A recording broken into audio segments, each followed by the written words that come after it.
أشهد أن لا إله إلا الله وحده لا شريك له وأشهد أن محمدا عبده ورسوله أما بعد فأعوذ بالله من الشيطان الرجيم بسم الله الرحمن الرحيم الحمد لله رب العالمين الرحمن الرحيم مالك يوم الدين إياك نعبد وإياك نستعين اهدنا الصراط المستقيم صراط الذين أنعمت عليهم غير المغضوب عليهم ولا الضالين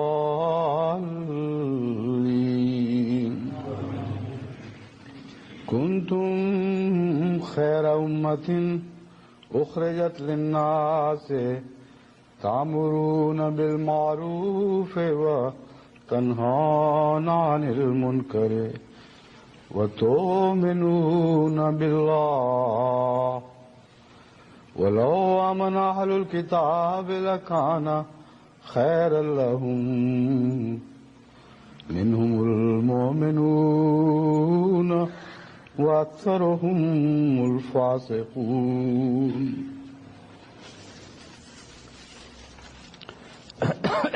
آج کے جمعہ کے دن کچھ ایسے اجتماعات ہیں جن کے ذکر کے متعلق مجھ سے خواہش کا اظہار کیا گیا ہے. سب سے اول مجلس انصار اللہ UK کا سالانہ اجتماع آج یعنی 17 ستمبر کو شروع ہو رہا ہے. انشاءاللہ 3 دن جاری رہے گا. اور صدر صاحب انصار اللہ نے یہ بھی اس خواہش کا بھی اظہار کیا ہے کہ چونکہ کثرت سے انصار نے یہاں سے اسلام آباد جانا ہے جہاں یہ اجتماع منعقد ہو رہا ہے، اس لیے آج جمعے کے ساتھ عصر کی نماز بھی اکٹھی پڑھا دی جائے. مجالس انصار اللہ ضلع تھرپارکر، ضلع پشاور اور ضلع گوجرانوالہ کے سالانہ اجتماعات بھی 16 اور 17 ستمبر کو منعقد ہو رہے ہیں یعنی آج. اور مجالس انصار اللہ ضلع ٹوبہ ٹیک سنگھ و ضلع مظفر آباد اور ضلع جھنگ کے سالانہ اجتماعات بھی آج 17 ستمبر کو منعقد ہو رہے ہیں. مجالس انصار اللہ ضلع راجن پور، ضلع بہاول نگر، ضلع بہالپور کے سالانہ اجتماعات کل 16 ستمبر سے شروع ہو چکے ہیں اور آج بھی جاری رہیں گے. ان سب کے لیے جو پیغام میں آج آپ کے سامنے پیش کروں گا اس کا تعلق اس آیت کریمہ سے ہے جو میں نے ابھی تلاوت کی تھی. کنتم خیر امۃ اخرجت للناس سے. اس آیت سے متعلق میں پہلے بھی مختلف خطبات میں روشنی ڈال چکا ہوں، لیکن آج پھر اس کے ایک پہلو کو خاص طور پر آپ کے سامنے رکھوں گا. اللہ تعالیٰ فرماتا ہے تم بہترین امت ہو، یعنی جب سے دنیا میں خدا تعالیٰ نے مذاہب کا آغاز فرمایا ہے اور امتوں کو دنیا کی بھلائی کے لیے نکالا ہے. کنتم خیر امت، سب امتوں سے بہتر تم ہو. اخرجت للناس سے جو بنی نوع انسان کی خاطر، ان کی خدمت کے لیے، ان کی بھلائی کی خاطر کھڑی کی گئی ہے. اور اس کی تعریف یہ ہے بھلائی کی، تامرون بالمعروف ہے، تم نیکی کا حکم دیتے ہو، وتنہون عن المنکر اور بدیوں سے روکتے ہو، وتؤمنون باللہ اور اللہ پر ایمان لاتے ہو. ولو آمن اہل الکتاب لکان خیر لہم، اگر اہل کتاب ایمان لے آتے تو ان کے لیے بہتر ہوتا. منہم المؤمنون واکثرہم الفاسقون، کچھ ان میں ایسے ضرور ہیں جو ایمان والوں میں شمار ہو سکتے ہیں، لیکن بھاری اکثریت ایسی ہے جو ایمان نہیں لاتے، یعنی اپنے دین میں بھی، اپنے دین کی چار دیواری کے اندر رہتے ہوئے بھی ان کی اکثریت ایسی ہے جن کا کوئی ایمان نہیں، لیکن چند ایک ایسے ضرور ہیں اور ہر مذہب میں ہوتے ہیں جو صاحب ایمان کہلا سکتے ہیں۔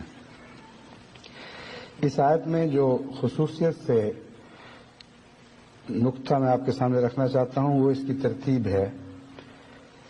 قرآن کریم آپ جہاں جہاں بھی ایمان کا ذکر پڑھیں گے، ایمان کا ذکر پہلے کرتا ہے اور عمل صالح کا بعد میں کرتا ہے۔ یہاں ترتیب بدل گئی ہے، یہاں فرمایا ہے تامرون بالمعروف، تمہارے بہترین ہونے کی خصوصیت کے ساتھ نشانی یہ ہے، تمہاری امتیازی شان یہ ہے کہ تم لوگوں کو معروف کا حکم دیتے ہو اور بری باتوں سے روکتے ہو اور اللہ پر ایمان لاتے ہو۔ تو جہاں تک مرتبے کا تعلق ہے، ایمان کا مرتبہ بہرحال پہلے ہے، جب ترتیب بدلی جائے تو ضرور اس میں کوئی حکمت پیش نظر ہوتی ہے۔ اور سوال یہ ہے کہ وہ کیا حکمت ہے جس کی وجہ سے خدا تعالیٰ نے نیکی کے عام کاموں کا ذکر پہلے فرما دیا اور ایمان کا ذکر بعد میں کیا۔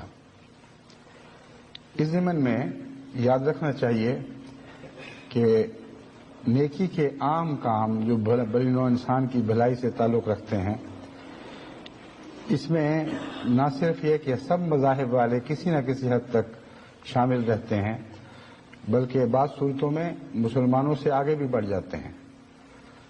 مثلا خدمت خلق کے کام جتنا عیسائی قومیں کر رہی ہیں، بدنصیبی ہے کہ آج عالم اسلام کو وہ توفیق نہیں مل رہی۔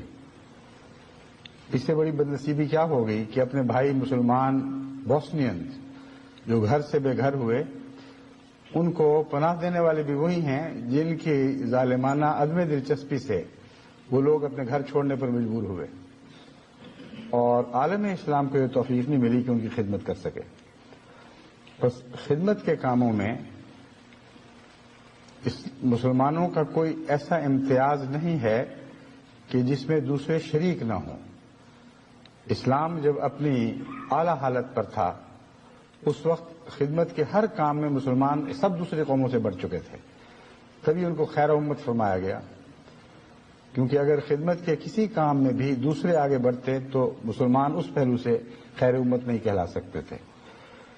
بس یاد رکھیں کہ خیر امت میں اعلیٰ مرتبہ جس کی خدا توقع رکھتا ہے وہ بیان ہوا ہے۔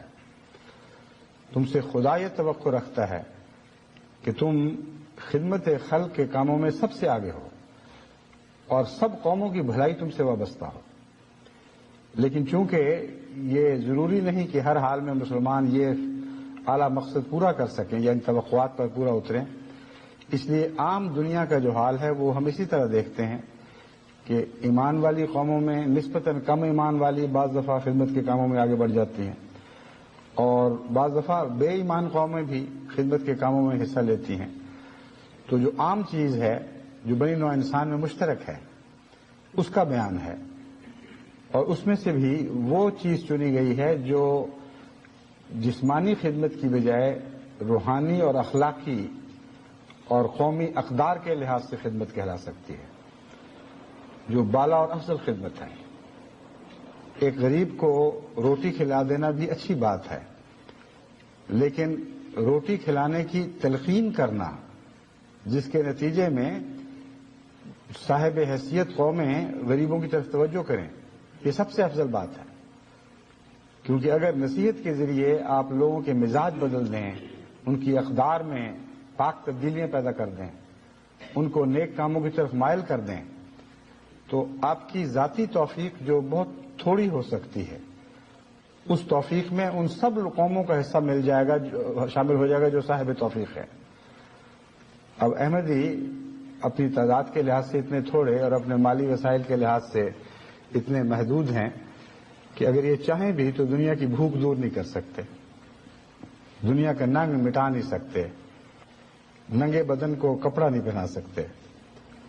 خود بوسنیا کی ذمہ داریاں اتنی زیادہ ہیں کہ ہم اپنے دل کی تمانیت کی خاطر حسب توفیق کچھ نہ کچھ ضرور کر رہے ہیں، لیکن جو عظیم ضرورت ہے اس کے مقابل پر وہ آٹے میں نمک کے برابر بھی نہ ہو سکتا ہے۔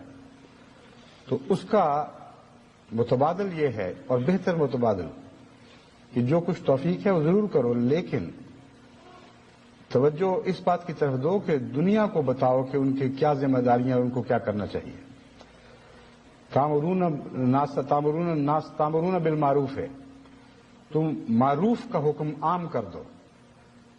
اسی ہدایت کے پیش نظر، یعنی قرآن کے کریم کی اس تعلیم کے پیش نظر، میں نے کثرت کے ساتھ ساری دنیا کی جماعتوں کو اس طرف متوجہ کیا کہ وہ دن رات خطوط کے ذریعے، رابطوں کے ذریعے، اخباروں میں کالم لکھوا کر اور بڑے بڑے لوگوں کو ذاتی طور پر مل کر متوجہ کر کے یہ احساس بیدار کریں کہ آج کی تاریخ میں ایک قوم پر، ایک معصوم قوم پر حد سے زیادہ ظلم ہو رہا ہے، اور اگر آج کے انسان نے اس سے آنکھیں بند رکھی تو کل وہ ضرور اس ظلم کی پاداش میں خدا تعالیٰ کی ناراضگی کا مورد بنے گا اور اس سزا سے بچ نہیں سکتا۔ یہ کہا جا سکتا ہے کہ بڑی بڑی قوموں کی طاقت ہے، ان کے بغیر ہم کیا کر سکتے ہیں، مگر امر بالمعروف میں بہت بڑی طاقت ہے۔ امر بالمعروف میں جتنی طاقت ہے دنیا کی کوئی اور طاقت اس کا مقابلہ نہیں کر سکتی۔ اگر امر بالمعروف کو عام کیا جائے اور تمام زبانوں پر یہ بات جاری ہو جائے کہ ظلم ہو رہا ہے اور ہم نہیں برداشت کریں گے یا نہیں پسند کریں گے، تو اس کا نفسیاتی دباؤ بڑی طاقتور قوموں پر اتنا زیادہ پڑ جاتا ہے کہ وہ اس کا مقابلہ نہیں کر سکتے۔ پھر امر بالمعروف میں کوئی جغرافیائی قید نہیں ہے، جو صاحب حیثیت اور طاقتور قومیں ہیں وہاں بھی تو امر بالمعروف کرنا ہے اور ان کی رائے عامہ کو تبدیل کرنا ہے۔ اس پہلو سے جماعت تبلیغہ کو میں نے خصوصی سے توجہ دلائی کہ امر بالمعروف پہ بہت زیادہ زور دیں۔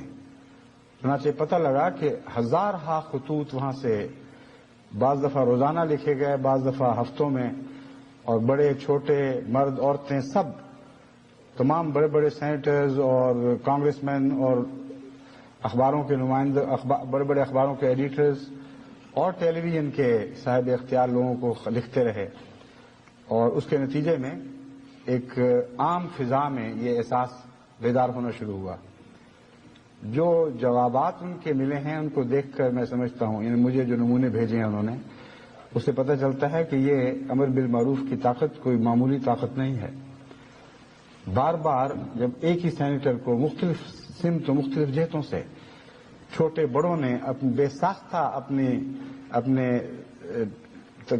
اپنی تکلیف کا اظہار کیا انسانیت کی خاطر، جو ان کے جذبات کچلے گئے ہیں، تو ایک امریکن کی حیثیت سے انہوں نے اپنے بڑوں سے احتجاج کیا ہے، اور اس کا جتنا اثر پڑا ہے وہ ان کے جوابات سے ظاہر ہوتا ہے۔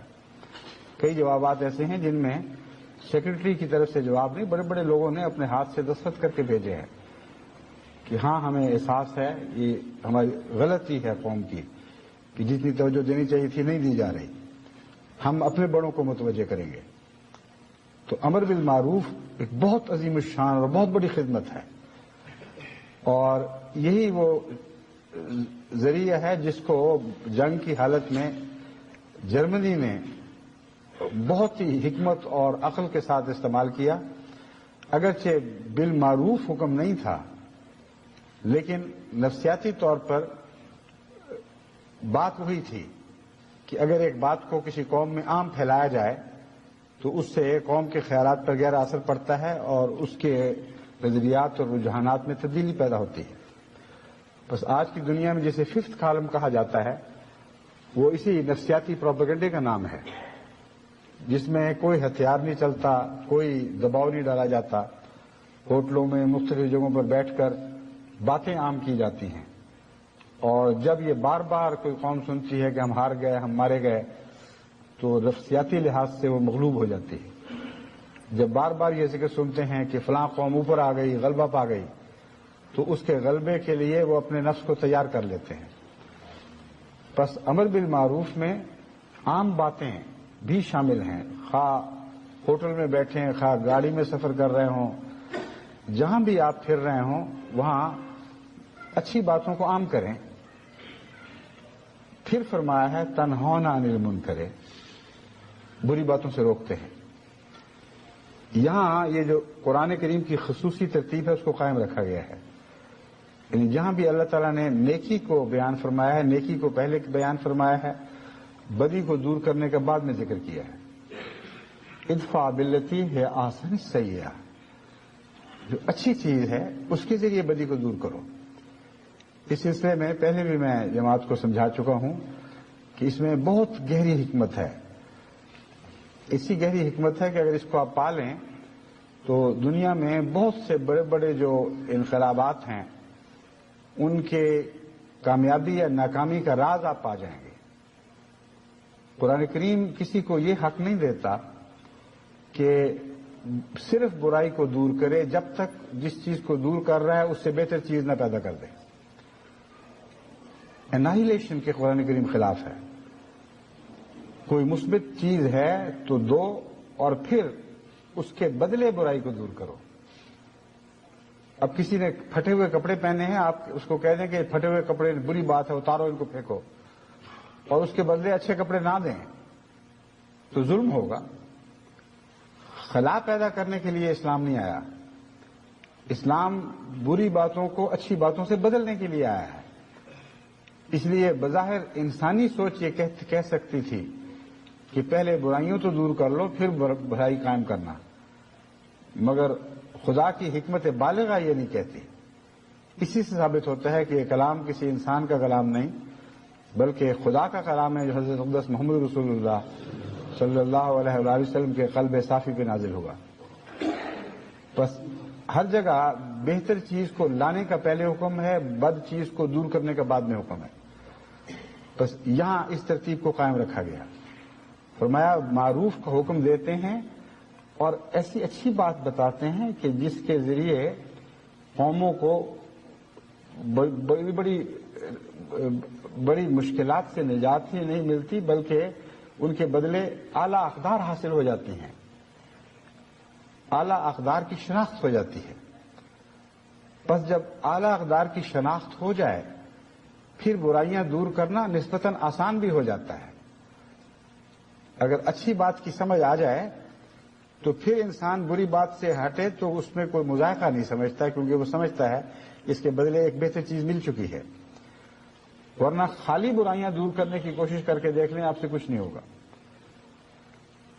قرآن کریم کے متعلق حضرت اقدس مسیح موعود علیہ الصلوۃ والسلام نے یہ بار بار نقطہ پیش فرمایا ہے کہ عرب شعراء اور عرب اہل ادب کو شاعری اور ادب سے جو نسبتاً تعلق ٹوٹا اور قرآن کی طرف مائل ہوئے، اس کی وجہ یہ نہیں تھی کہ شعر و ادب کے خلاف اسلام نے کوئی مہم چلائی تھی، بلکہ شعر سے بہتر کلام الہی نازل ہوا تھا، ادب سے زیادہ لطیف ایسی آیات اتر آئیں جن میں صاحب ذوق آدمیوں کو ذاتی دلچسپی پیدا ہو۔ بس حضرت مسیح موعود علیہ الصلوۃ والسلام نے جہاں بھی اس مضمون کو چھیڑا ہے یہ بیان فرمایا ہے کہ قرآن کریم کا ذوق ایسا بڑھا اور اس کا ایسا چسکا پڑا کہ قرآن کریم نے ہر دوسرے ذوق کو مٹا دیا۔ بس یہ وہی الہی ترتیب ہے، یعنی تأمرون بالمعروف وتنہون عن المنکر کی، جو اسلام کے نظام میں ہر جگہ آپ کو جاری و ساری دکھائی دے گی۔ بس اس پہلو سے فرماتا ہے کہ تأمرون بالمعروف ہے، تم بہترین ہو اس لیے نہیں کہ تم بدیاں مٹاتے ہو، نظام فرسودہ اور نظام کہن کو ملیا میٹ کر دیتے ہو، بلکہ اس لیے کہ تم بہتر نظام لے کر آتے ہو، ہر بری چیز کا ایک بہتر متبادل پیش کرتے ہو، اور وہ پیش کرنے کے بعد پھر ادنا چیزوں سے لوگوں کی توجہ ہٹاتے ہو کہ اس اعلیٰ کو چھوڑ کر کیوں اس ادنا میں اٹکے رہو گے۔ یہی وہ طریق ہے جس سے حکمت باعث اثر ہو جاتی ہے، حکمت میں قوت پیدا ہو، معاف کرنا میں کہنا چاہتا تھا نصیحت میں اثر پیدا ہو جاتا ہے، نصیحت میں قوت پیدا ہو جاتی ہے۔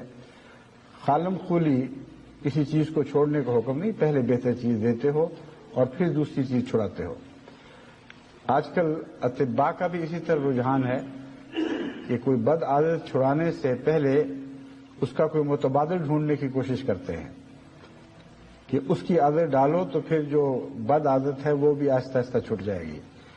چنانچہ آج کل اس قسم کے اشتہار ٹیلی ویژن وغیرہ پہ عام آتے ہیں کہ فلاں چیز چھوڑنی ہے تو اس کے بدلے یہ چیز ہم دیتے ہیں، یہ شروع کرو گے تو اس کے اثر کے تابع تمہاری خواہش مٹ جائے گی، بری کی چیز کی خواہش ہی مٹ جائے گی.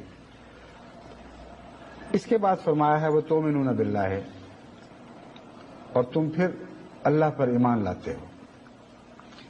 اس لیے نہیں کہ ایمان باللہ سب سے آخری چیز ہے، بلکہ اس لیے کہ مومنوں کو دو غیر مومنوں سے ممتاز کر رہا ہے. تأمرون بالمعروف اور تنہون عن المنکر میں مومن غیر مومن سارے شامل ہوتے ہیں، لیکن خدا تعالیٰ نے تؤمنون باللہ کہہ کر دو باتوں کی طرف خصوصی سے ہمیں متوجہ فرمایا امر بالمعروف اور نہی عن المنکر ایمان کے بغیر بھی ہو سکتا ہے، مگر ایمان کے ساتھ ہو تو پھر اس کی اور ہی شان ہے. صاحب ایمان لوگوں کا امر بالمعروف اور صاحب ایمان لوگوں کا نہی عن المنکر ان لوگوں سے بہت بہتر ہوتا ہے جو ایمان سے خالی ہوں. اس پہلو سے ہمیں متوجہ فرمایا گیا کہ دیکھو اہل کتاب میں بھی یہ باتیں موجود ہیں، لیکن ایک چیز کی کمی ہے، ان میں بھاری اکثریت بے ایمانوں کی ہے جن کو کوئی ایمان نہیں. معمولی ہیں جو ایمان لاتے ہیں، بس کاش وہ ایمان لانے والوں میں سے ہوتے تو ان کا امر بالمعروف، ان کی نہی عن المنکر میں ایک نئی شان، نئی جلا پیدا ہو جاتی. کان خیر لہم، ان کے لیے یہ بہتر ہوتا. بس دیکھیں آغاز آیت کا خیر کے لفظ سے ہوا ہے، کنتم خیر امت، اور خیر کی اعلی مثال ایمان کو بیان فرمایا گیا ہے، کیونکہ یہ اچھی اچھی باتیں بیان کرنے کے بعد جب اہل کتاب کا ذکر فرمایا تو یہ فرمایا وَلَوْ آمَنَ أَهْلُ الْكِتَابِ لَكَانَ خَيْرًا لَهُمْ. بس خیر کی تعریف ہی دراصل ایمان ہے، اور ایمان سے پہلے کی حالتیں خیر کی ذیل میں آتی ہیں، مگر ادنا شعبے ہیں، اعلیٰ شعبہ نہیں. اعلیٰ شعبہ ایمان باللہ ہے، اور ایمان کے نتیجے میں امر بالمعروف میں بھی ایک نئی شان پیدا ہو جاتی ہے اور اعتماد پیدا ہو جاتا ہے، اور نہی عن المنکر میں یعنی بری چیزوں سے روکنے میں بھی ایک شان پیدا ہو جاتی ہے اور ایک اعتماد پیدا ہو جاتا ہے. شان ان معنوں میں کہ زیادہ بہتر رنگ میں اچھی باتوں کا حکم دینے کا انسان اہلیت اختیار کر جاتا ہے. اپنی عقل سے اگر انسان اچھی باتوں کا حکم دے تو کئی جگہ اس کی عقل ٹھوکر کھا سکتی ہے. جس چیز کو وہ بعض دفعہ اچھا سمجھتا ہے وہ اچھا ہوتا نہیں. بعض دفعہ وہ اپنی قومی نقطۂ نگاہ سے کسی چیز کو اچھا سمجھ رہا ہے، مگر دوسری قوموں کے نقطۂ نگاہ سے وہ اچھی نہیں ہوتی. لیکن صاحب ایمان کی بھلائی کی تعریف ایک ہی رہتی، وہ اللہ کے حوالے سے سوچتا ہے. اس لیے صاحب ایمان جس کو بہتر سمجھتا ہے وہ اسی کو بہتر سمجھتا ہے جو اس کے نزدیک خدا کو پسند ہو. بس اللہ کے حوالے سے جب بھلائی اور برائی کی تعریف کی جائے تو سب سے زیادہ قابل اعتماد بن جاتی ہے.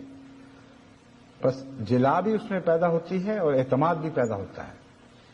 ان معنوں میں فرمایا لو آمن اہل الکتاب کان خیر لہم، اگر اہل کتاب ایمان لے آتے تو ان کے لیے بہت بہتر تھا. ان کی اچھی باتیں مزید چمک اٹھتیں، ان کی بری باتوں میں مزید فہم پیدا ہوتا. یہ کہنا چاہیے ان کی بری باتیں حقیقتاً بری ہو کر دنیا کو دکھائی دینے لگتی، کیونکہ ان کے کہنے سے ضروری نہیں کہ کوئی بری بات دنیا کو بھی بری لگے، بلکہ اگر وہ صاحب ایمان ہوں اور اللہ کے حوالے سے بات کریں تو پھر جو بات اہل ایمان کو دنیا کے ایک ملک میں بری لگتی ہے وہ دنیا کے دوسرے انسانوں کے لیے بھی بری ہوتی ہے، کیونکہ خدا تعالیٰ انسان اور انسان میں تفریق نہیں کرتا. اس مضمون کو آج آپ کے سامنے خصوصیت سے اس لیے رکھ رہا ہوں کہ ہمارا امر بالمعروف اور نہی عن المنکر کا سفر ایمان کی تلقین پر جا کے ختم ہوتا ہے، اس سے پہلے ختم نہیں ہوتا. یہی آخری منزل ہے. اور خیر کی بھی اعلیٰ تعریف یہی ہے جیسا کہ میں نے بیان کیا ہے. ہم خیر امت ہو نہیں سکتے اگر ایمان پھیلانے سے پہلے پہلے اپنے سفر کو ختم کر دیں اور یہ سمجھیں کہ ہم نے بری بات بھلائی کی تعلیم دے دی، بری باتوں سے روک دیا، بس یہی کافی ہو گیا. آخری منزل ایمان ہے. بس دعوت اللہ ہی دراصل وہ آخری منزل ہے جس کی طرف یہ آیت امت محمدیہ کو متوجہ کر رہی ہے. کنتم خیر امتن، تم سے قوموں کی بھلائی وابستہ ہے، ان کی خاطر تم پیدا کی گئی ہو اے امت محمدیہ. مگر یاد رکھو کہ وہ آخری توقع جو خدا کو تم سے ہے وہ ایمان پھیلانے کی ہے. لو آمن اہل الکتاب لکان خیر لہم. اس میں نہ صرف یہ کہ یہ مضمون کھول دیا گیا کہ خیر کا آخری مقام کیا ہے، بلکہ اس آیت نے ایک درد پیدا کر دیا ہے مضمون میں. کاش اہل کتاب یہ سمجھ لیتے کہ ایمان ہی سب کچھ ہے. اگر ایمان نہ ہو تو یہ ساری باتیں بیکار جاتی ہیں. کاش ایسا ہوتا تو ان کے لیے یہ بہتر ہوتا. بس جو قوم بہتر ہے اور بہتری کے لیے پیدا کی گئی ہے اس کا فرض ہے کہ سب کو بہتر بنانے کی کوشش کرے. بس دعوت اللہ ایک ایسا مضمون ہے جس کا گہرا رشتہ اس آیت کریمہ سے ہے اور امت محمدیہ کے قائم کرنے کا اعلیٰ مقصد یہی ہے کہ بنی نوع انسان کو ایمان عطا کرے. اور ایمان سے پہلے وہ دو باتیں ہیں جن کو وہ ضرور شروع کرے. اس میں ترتیب میں ایک اور حکمت بھی ہے جس کی طرف متوجہ کرنا چاہتا ہوں. آپ اگر صرف ایمان کی تعلیم دیں اور لوگوں کو صرف ایمان کی طرف بلائیں جبکہ آپ کے اندر ان کے معاملات میں دلچسپی لینے کی عادت نہ ہو اور ان کے خیر و شر میں دلچسپی لینے کی عادت نہ ہو تو آپ کی طرف وہ توجہ نہیں کریں گے. یہ گر بھی اس آیت نے ہمیں سکھا دیا. بیشتر اس کے کہ تم ان کو کہو آؤ اور ہمارے ساتھ شامل ہو اور تمہاری اس میں نجات ہے. ان کے خیر و شر میں تو دلچسپی لو، ان کو بھلی باتیں تو بتاؤ، ایسی باتیں جن میں مذہب کی تفریق سے کوئی فرق نہیں پڑتا. جب سچ بولنے کی تعلیم دو گے تو کون کہہ سکتا ہے کہ تم مسلمان ہو ہم عیسائی ہیں تم ہمیں سچ کی تعلیم نہ دو، یا تم مسلمان ہو ہم ہندو ہیں تو ہمیں سچ کی تعلیم نہ دو. بس یہاں جو معروف امر بالمعروف ہے اس سے یہ مراد ہے کہ وہ اچھی باتیں جن کو انسان بحیثیت انسان اچھا سمجھتا ہے اور مذہب کے فرق سے کوئی فرق نہیں پڑتا. بددیانتی سے اگر روکا جائے کسی کو تو کوئی یہ نہیں کہہ سکتا کہ تم تو مسلمان ہو تم میں ہندو یا میں سکھ مجھے کیوں بددیانتی سے روکتے ہو. مشترک انسانی قدر ہے ایک، اور یہی وہ عرف ہے جس کی طرف آیت کے پہلے حصے نے توجہ دلائی. اچھی باتیں بتاؤ، ان سے کہو دیکھو غریب بھوکے مر رہے ہیں، چلو ان کی مدد کریں، تم بھی ساتھ شامل ہو جاؤ. یہ گلی گندی ہے آؤ اس کو صاف کرتے ہیں. فلاں شخص لا علم ہے چلو اس کی تعلیم کا انتظام کرتے ہیں. فلاں شخص بے فن ہے اس کو کوئی فن نصیب نہیں جس کی وجہ سے وہ بھوکا مر رہا ہے اور اس کو کوئی فن سکھائیں. یہ ساری باتیں وہ ہیں جو امر بالمعروف سے تعلق رکھتی ہیں اور ان میں مذہب کی تفریق سے ہرگز کوئی فرق نہیں پڑتا. تو پہلے قدر مشترک اختیار کرو پھر اکٹھا سفر شروع ہوگا. قوموں کو ان کی بھلائی کی باتیں بتاؤ، اس سے دو فائدے ہوں گے. ایک تو جیسا کہ میں نے پہلے بیان کیا ہے ان کو آپ کے اعلیٰ انسانی قدروں پر یقین ہوگا، ان کی دل میں یہ بات جاگزی ہو جائے گی کہ اچھا انسان ہے، اچھی باتیں سوچتا ہے، لوگوں کی بھلائی میں دلچسپی لیتا ہے اور یہاں کوئی بحث نہیں چلے گی، نہ کسی بحث کی ضرورت ہے. کوئی مقابل پر آپ کو گالی نہیں دے گا، کوئی مخالفت نہیں کرے گا، کوئی یہ نہیں کہے گا کہ جاؤ جاؤ اپنی اچھی باتوں کو اپنے گھر رکھو.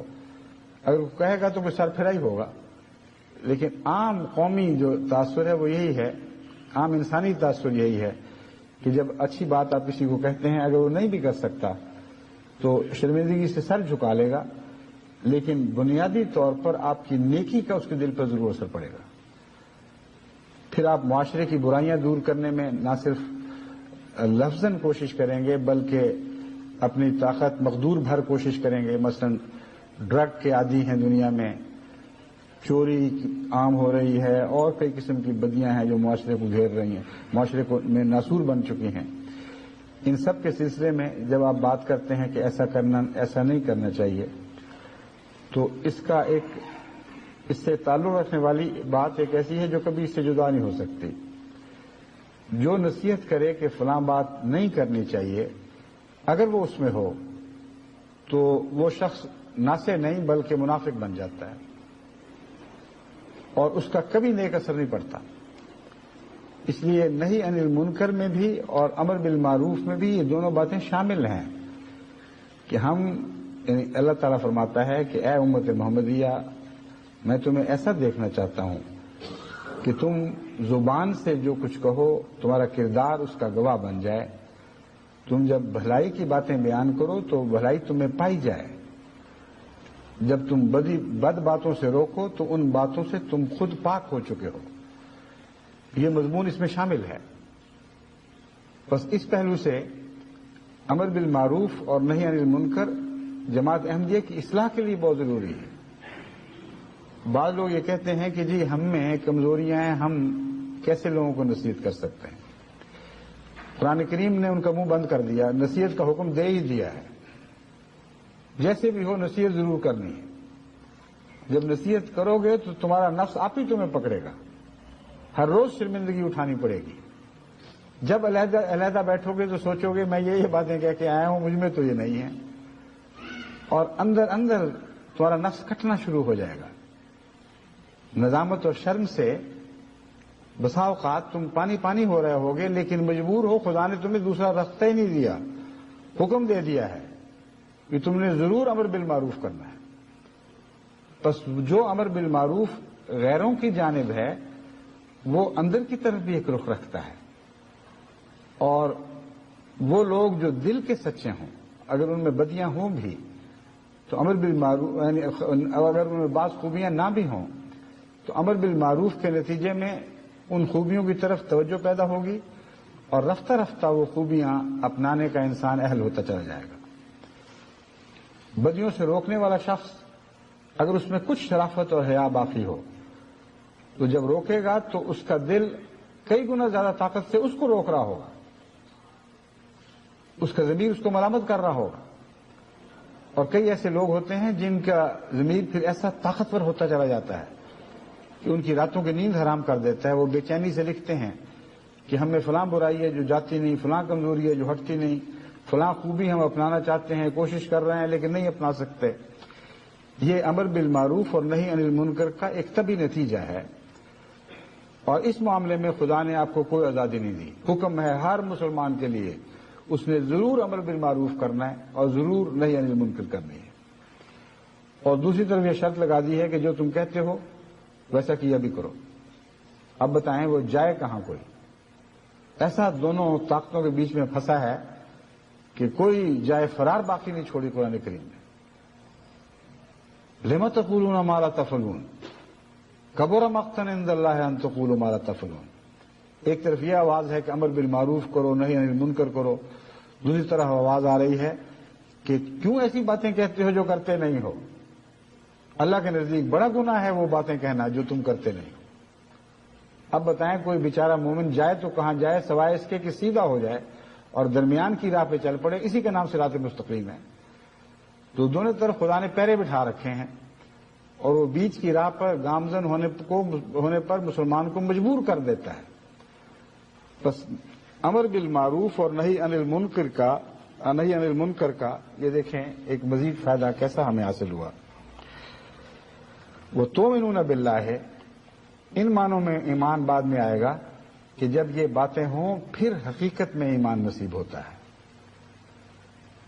ایمان سے یہ باتیں نصیب ہوتی ہیں، اور ایمان ہو تو ان باتوں میں جلا پیدا ہوتی ہے، ان باتوں میں اعتماد پیدا ہوتا ہے. لیکن ایک اور فائدہ بھی تو ہے کہ جب یہ باتیں کرتے ہیں آپ، تب آپ کو سمجھ آتی ہے کہ ایمان ہوتا کیا ہے. تب ایمان کی ایک نئی حلاوت آپ کو نصیب ہوتی ہے. ایسا امر بالمعروف کرنے والا جو خود نیکیوں پر قائم ہو، ایسا بدیوں سے روکنے والا جو خود بدیوں سے عاری ہو، وہ حقیقت میں ایمان کی لذت پاتا ہے اور ایمان کی حلاوت اسے ہی نصیب ہوتی ہے. وَلَوْ آمَنَ أَهْلُ الْكِتَابِ لَكَانَ خَيْرًا لَهُمْ. فرمایا اہل کتاب کو کیا پتا نیکی ہوتی کیا ہے. جب تک ایمان نہ لائیں ان کو نیکی نہیں مل سکتی، ان کو نیکی کا مزہ نہیں آ سکتا. بس دونوں باتوں کو لازم ملزوم کر دیا. ایک طرف نیکی کے نتیجے میں ترقی یافتہ ایمان کی حالت عطا ہوتی ہے، دوسری طرف ایمان سے خالی نیکیاں کرنے والوں کو بتایا جا رہا ہے تمہیں پتہ ہی نہیں کہ نیکی ہوتی کیا ہے. ایمان لاؤ گے تو نیکی کا پتہ چلے گا. یہ وہ نصیحت ہے جس کا آخری نقطہ جیسا کہ میں نے بیان کیا ہے ایمان ہے اور ایمان کی طرف بلانا ہے. کیونکہ خیر امت کہنے کے بعد ایمان لانے والوں کو خیر کے متعلق خیر اللہم فرما دیا. وہی لفظ خیر ہے جو دونوں جگہ استعمال ہوا. بس اس پہلو سے میں جماعت کو بار بار نصیحت کر رہا ہوں کہ دعوت اللہ کی طرف پہلے سے بڑھ کر توجہ دیں. اس ضمن میں کچھ باتیں پہلے کہہ چکا ہوں، وہ آج یاد دہانی کے لیے دہرانا چاہتا ہوں. میں نے جلسے کے دنوں میں یہ اعلان کیا تھا کہ پہلے 3 مہینے تربیت پر خاص زور دیں، یعنی جو نئے آنے والے ہیں ان کو سنبھالیں، ان کو تعلیم دیں، ان کی تربیت کریں، ان کو اعلیٰ اخلاق کے مضامین سمجھائیں اور ان پر عمل پیرا کرنے میں ان کی مدد کریں. یہ وہ حصہ ہے جو اس دور سے تعلق رکھتا ہے جس میں اب میں خطبہ دے رہا ہوں. ابھی 3 مہینے نہیں ہوئے جلسے پر میں نے بات کی تھی، تو جولائی کا آخر سمجھ لیں، اگست، ستمبر، اکتوبر کے آخر تک یہ تربیتی دور کا وقت ہے اور 1.5 مہینہ گزر چکا ہے. اور جہاں تک میں جماعت کی رپورٹوں سے اندازہ لگا رہا ہوں، میرے خیال میں بہت سی جماعتوں نے اس طرف توجہ نہیں دی. ایک طرف اللہ تعالیٰ کی طرف سے ہماری تبلیغی کوششوں کو پھل لگنے کی ہوا ایسی شان کے ساتھ چل پڑی ہے کہ کوششوں کا کہنا تو یوں ہی تکلف ہے، پھل ویسے ہی تیار ہوئے بیٹھے ہیں.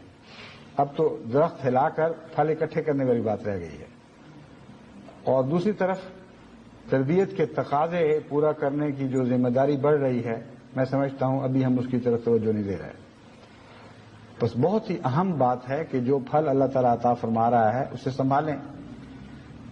جو بھی احمدی ہوتا ہے امیر کا کام ہے کہ جائزہ لے کہ وہ کسی کے سپرد ہوا بھی ہے کہ نہیں، کوئی اس سے مستقل تعلق رکھ بھی رہا ہے کہ نہیں، کوئی نظر ڈال بھی رہا ہے کہ نہیں کہ احمدی ہونے کے بعد کہیں واپسی کھسکنا تو نہیں شروع ہو گیا، یعنی غیروں کے اثر اور ان کے دباؤ کے نیچے یا معاشرے کی دوسری کشش کے نتیجے میں اس نے آہستہ آہستہ واپسی کا سفر تو نہیں کر لیا. یہ ہو جایا کرتا ہے، مگر آپ کو اس ضمن میں ہوشیار ہونا پڑے گا.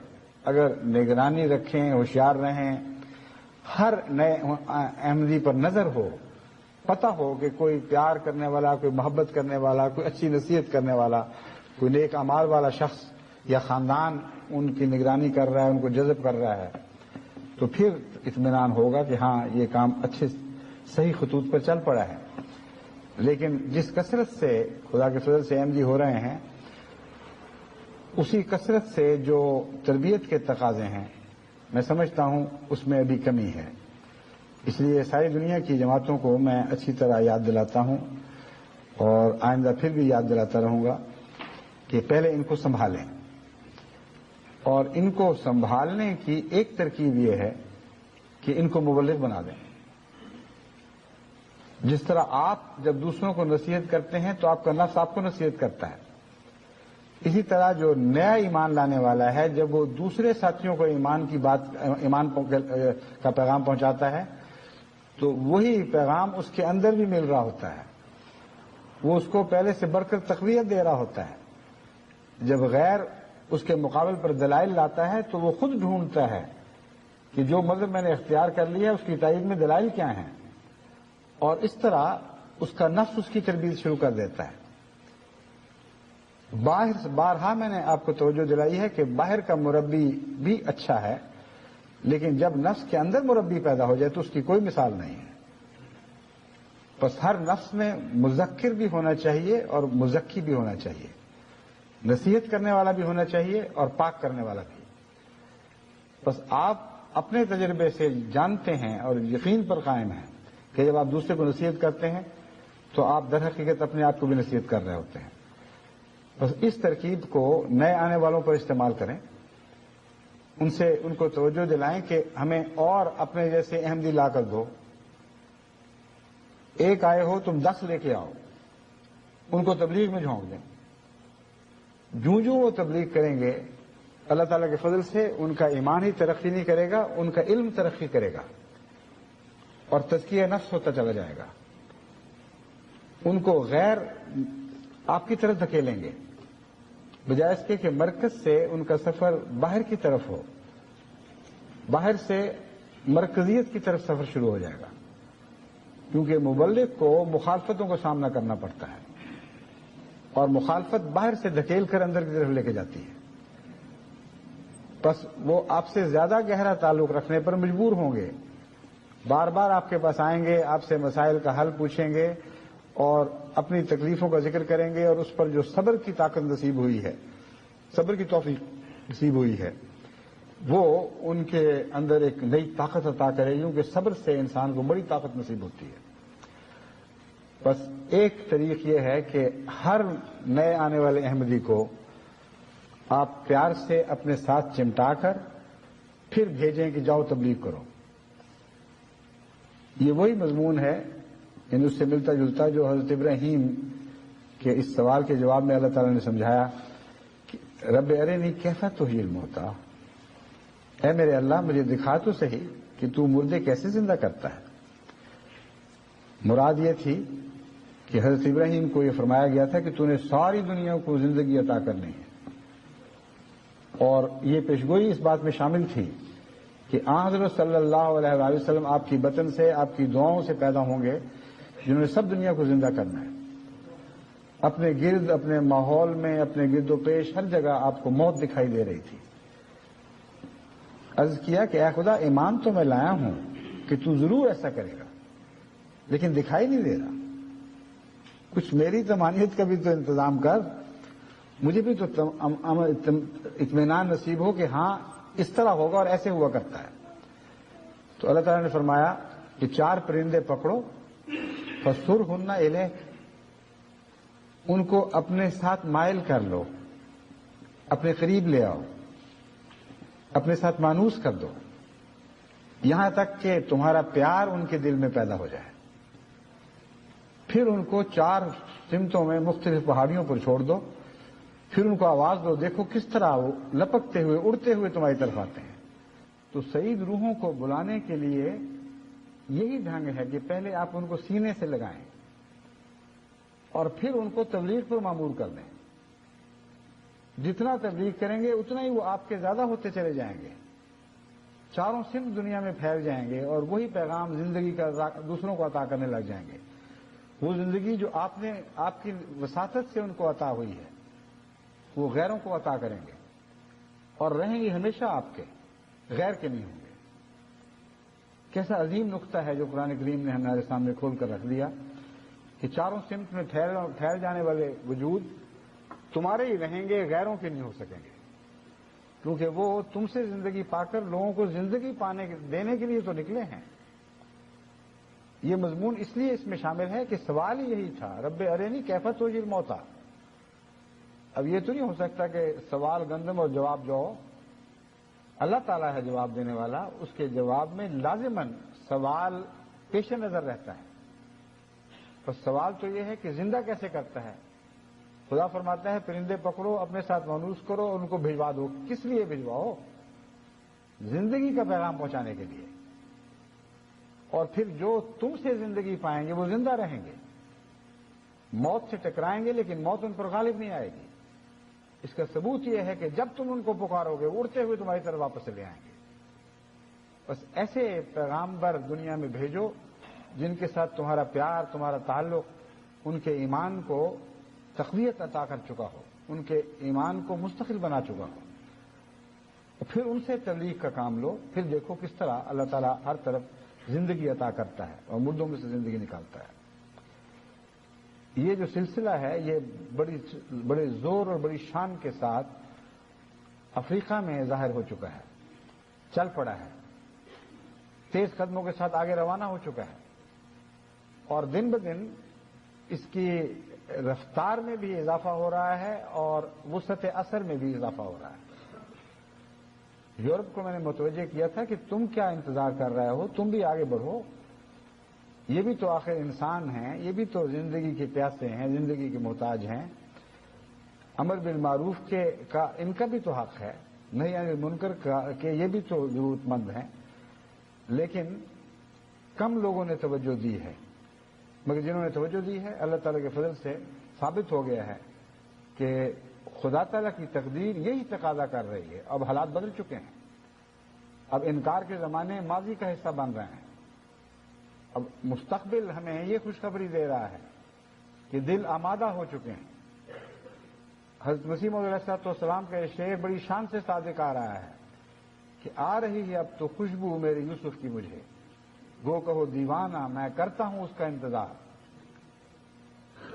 میرا یوسف یعنی اسلام کی سچائی کا سورج طلوع ہو رہا ہے، مجھے اس کی خوشبو آ رہی ہے، تم چاہے دیوانہ کہو، ان اندھیروں میں تمہیں چاہے کوئی روشنی کی رمق دکھائی نہ دے، مگر میں دیکھ رہا ہوں، میں خوشبو یوسف کی بدن کی خوشبو پا رہا ہوں۔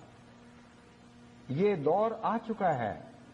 اب حال ہی میں جرمنی میں جو جلسہ ہوا اس سے 1 مہینہ پہلے میں نے جرمن احمدیوں کو بیدار کیا اور متوجہ کیا، میں نے کہا تم سے میں نے اس 1 مہینے کے اندر 1000 یورپین احمدی مسلمان لینے ہیں۔ اب وہ مجھے خط لکھ رہے تھے لوگ کہ آپ نے تو ہمیں ہماری بنیادیں ہلا دی، 1 مہینے میں 1000، گزشتہ 10 سال میں بھی 1000 نہیں ہوئے، گزشتہ 100 سال میں بھی 1000 جرمن احمدی یا یورپین باشندے مسلمان نہیں ہوئے۔ تو انہوں نے کہا، ہم نے کہا کہ کیا باتیں کر رہے ہیں، لیکن یہ یقین تھا۔ خصوصیت سے بعضوں نے کہا جب ہم نے پہلی عالمی بیعت دیکھی تھی جلسہ سالانہ پر، تو ایک بات کا یقین ہو گیا تھا کہ اللہ تعالیٰ جب آپ کے دل میں تحریک ڈالتا ہے تو خود ہی پورا کر دیتا ہے۔ اس لیے اس یقین کے ساتھ ہم میدان میں کود پڑے، اور ان کو 1000 کہہ کر میرے دل میں یہ ہرس اور بڑھ گئی۔ میں نے کہا اللہ میاں 1000 تو میں نے کہا ہے، لیکن 14 صدیاں ہو گئی ہیں اسلام کو، 1400 یورپین تو دے دے، کہ ہم یہ کہیں کہ ہر صدی کا 100 ملا ہے، اور اللہ تعالیٰ نے 1600 دے دیے۔ اب یہ عجیب بات ہوئی ہے، سارے جرمن احمدی حیران پریشان بیٹھے، یہ ہو کیا گیا ہے کہ جس کو ہم انہونی بات کہتے تھے وہ آنکھوں کے سامنے ہو گئی، دیکھ لیا ہم نے۔ تو یہ میں آپ کو بتا رہا ہوں کہ آ رہی ہے اب تو خوشبو میرے یوسف کی مجھے، وہ کہو دیوانہ میں کرتا ہوں اس کا انتظار۔ خدا کی قسم مجھے حضرت مسیح موعود علیہ السلام کے یوسف کی خوشبو آ رہی ہے، وہ دن بدن قریب آ رہا ہے، آپ اس کی طرف بڑھیں، اس کے استقبال کی تیاری کریں، اور جس طرح میں نے کہا ہے ہمت سے جو کچھ ہے اپنا اس میدان میں جھونک دیں۔ انگلستان کی جماعت کے لیے بہت بڑا چیلنج ہے، لیکن سب دنیا کی جماعتوں کے لیے چیلنج ہے۔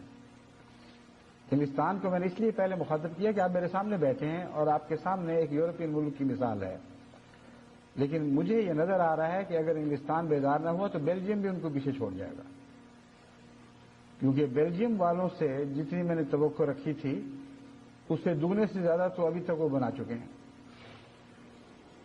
اب جب جلسے سے پہلے ان کو ایک ٹارگٹ دیا گیا، وہ اللہ تعالیٰ کے فضل سے پورا کیا اور اس سے زائد کیا۔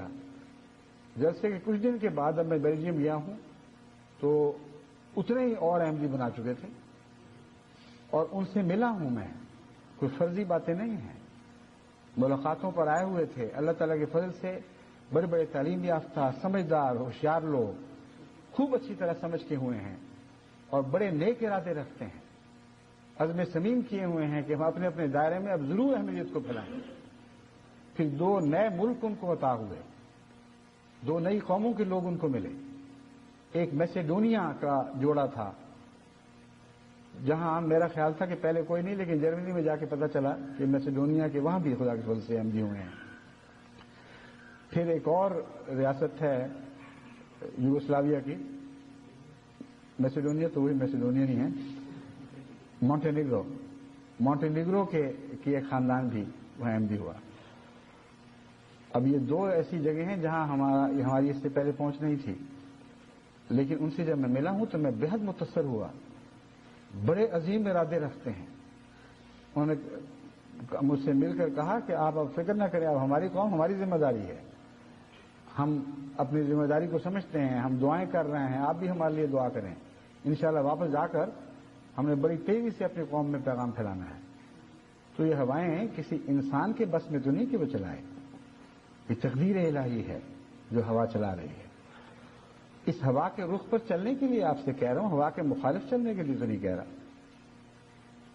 پاکستان میں کیسے شدید حالات آپ نے دیکھے ہیں، دن بدن علماء اور بعض جاہلوں کی دوسرے علماء جیسے جوہلاء کی جماعت سے نفرتیں بڑھتی جا رہی ہیں، اور عناد جو ہے وہ قابو میں نہیں آ رہا۔ لیکن خدا تعالیٰ کے پیار کی ہوائیں عوام کے دل بدل رہی ہیں، ان کے خیالات کی رو میں پاک تبدیلی پیدا ہو رہی ہے۔ جو ٹارگٹ پاکستان کو دیے گئے تھے ان کی میں تفصیل نہیں بتاتا، کیونکہ مولوی بہت ہی دکھ اٹھائیں گے، اس سے بہت آزار پھیلے ہیں۔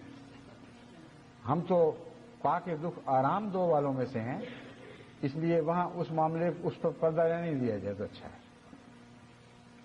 بہت عذاب میں مبتلا ہوں گے، عذاب العلیم بن جائے گا ان کے لیے، کہ ان حالات میں جبکہ حکومت نے اور مولویوں نے مل کر ساری کوششیں کر لیں کہ لوگ احمدیت کو چھوڑ کر مرتد ہو جائیں، خدا کے فضل سے جوق در جوق لوگ احمدیت میں داخل ہوئے ہیں۔ بس خدا تعالیٰ کی چلائی ہوئی ہوائیں ہیں، ان کو روک کوئی نہیں سکتا۔ زور لگا کے دیکھ لیا اور لگا کر دیکھ لیں، ان کی ہر کوشش ناکام اور نامراد ہوگی، کیونکہ اللہ تعالیٰ کی طرف سے جو ہوائیں چل رہی ہیں یہ جھکڑ بن رہی ہیں، یہ بڑے بڑے تواناؤں کو اکھیڑ پھینکیں گے، ان کے قدم توڑ دیں گے، قدم اکھیڑ دیں گے۔ یہ تو ایسی ہوائیں ہیں جو اگر شہروں کے خلاف چلیں تو شہروں کو ملیا میٹ کر دیتی ہیں۔ کسی کا اختیار کیا ہے، کسی کی طاقت کیا ہے؟ آپ کو ان ہواؤں کے رخ پر چلنے کے لیے میں بلا رہا ہوں، ان کے ساتھ ساتھ چلیں اور مزید طاقت پائیں ان سے، اور پھر دیکھیں کہ اللہ تعالیٰ کے فضل کے ساتھ وہ انقلاب جس کو آپ پہلے دور دیکھا کرتے تھے وہ کس تیزی سے آپ کی طرف بڑھتا ہے۔ بس وہ سب مجالس جو آج کسی نہ کسی رنگ میں اجتماع میں شامل ہو رہی ہیں، ان کو میرا یہی پیغام ہے کہ خیر امت بن کر دکھائیں۔ خیر امت کی تعریف یہ ہے کہ وہ نیک کاموں کی طرف لوگوں کو بلائیں، اور جب نیک کاموں کی طرف بلائیں تو خود نیک کام کریں، بدیوں سے دنیا کو روکیں، اور جب بدیوں سے دنیا کو روکیں تو خود بدیوں سے رکنے کی کوشش کریں، اور کوشش کریں کہ رفتہ رفتہ سب بدیاں اپنے ذات سے نوچ کر باہر پھینک دیں۔ پھر وہ اس لائق ہو جائیں گے کہ ایمان کی تعلیم دیں۔ جو انسان نیکی پر قائم ہو جائے اور بدیوں سے پاک ہو رہا ہو، سچا ایمان تو اسی کو نصیب ہوتا ہے، اور وہی ہے جو ایمان کی طرف بلانے کی اہلیت اختیار کر جاتا ہے۔ دیکھیں قرآن کریم کی آیات میں کس طرح تطابق ہے، کتنے گہرے رشتے ہیں۔ فرماتا ہے وَمَنْ أَحْسَنُ قَوْلًا مِّمَّنْ دَعَا إِلَى اللَّهِ وَعَمِلَ صَالِحًا، یہی مضمون ہے جو یہاں بیان ہو رہا ہے۔ خدا کی طرف بلانے والے سے بہتر اور کون ہو سکتا ہے؟ اس سے زیادہ حسین بلاوا اور کس کی طرف ہو سکتا ہے؟ مگر وہی بلاوا حسین ہوگا جہاں بلانے والے کا عمل اس کی تائید کرتا ہو، عمل بھی اچھا ہو۔ تو یہاں بلاوے کو بعد میں رکھا ہے، عمل کو پہلے رکھا ہے۔ فرمایا امر بالمعروف کرو، اچھے کام کرو، نیک بدیوں سے روکو، خود بدیوں سے رک جاؤ، پھر ایمان لاؤ، اور پھر دنیا کو یہ پیغام دو کہ کاش تم ایمان لے آتے تو تمہارے لیے بہتر ہوتا، آؤ اور ایمان والوں میں شامل ہو جاؤ۔ بس اس کام کو فضیلت دیں، اولیت دیں۔ جو 3 مہینوں میں سے عرصہ باقی ہے، اس میں نومبائین کو اپنے سینوں سے لگائیں، ان کو پیار دیں، ان کو حضرت ابراہیم کی طرح اپنے ایمان کی گرمی سے زندہ کریں اور طاقت بخشیں، اور پھر ان کو آمادہ کریں کہ وہ دنیا میں نکل جائیں۔ ان کو بتائیں کہ قرآن کریم ہمیں بتاتا ہے کہ سچی زندگی پانے والوں کو موت سے کوئی خطرہ نہیں ہوتا۔ جو روحانی طور پر زندگی پا جاتے ہیں، وہ چاہے شمال میں جائیں یا جنوب میں جائیں، مشرق میں جائیں یا مغرب میں جائیں، وہ غالب بن کر جاتے ہیں، غالب بن کر رہتے ہیں۔ وہ موت سے ڈرتے نہیں ہیں، بلکہ مردوں کو زندہ کرنے والے ہو جاتے ہیں۔ پھر ایسے لوگوں کو بار بار اپنی طرف واپس بلاؤ اور ان کو پھر پیار دو، تاکہ ان کے اندر مزید تقویت ہو اور تمہارا ایمان بھی مزید طاقت پائے۔ یہ سلسلہ جاری کرو تو دیکھو، دیکھتے دیکھتے کس طرح خدا تعالیٰ کے فضل کے ساتھ جو دنیا کا قبرستان ہے یہ زندگی کی آماجگاہ بن جائے گا۔ آپ قبرستان میں کب تک اکیلے جئیں گے؟ وہ کام کر کے دکھائیں جو خدا کے انبیاء کرتے ہیں۔ صدیوں کے مردے قبریں پھاڑ پھاڑ کر باہر نکلتے ہیں اور الہی رنگ اختیار کر جاتے ہیں۔ بس خدا کرے کہ ہمیں اس کی توفیق ہو، تمام دنیا میں خصوصیت سے اجتماع والوں کو اور بالعموم ساری جماعت کو یہی میری نصیحت ہے۔ اللہ تعالیٰ ہمیں اس پر عمل کی توفیق عطا فرمائے۔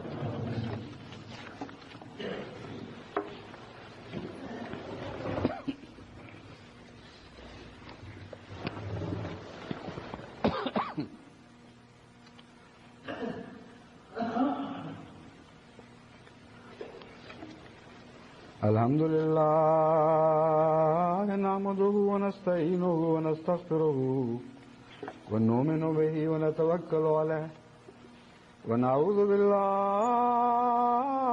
من شرور انفسنا ومن سیئات اعمالنا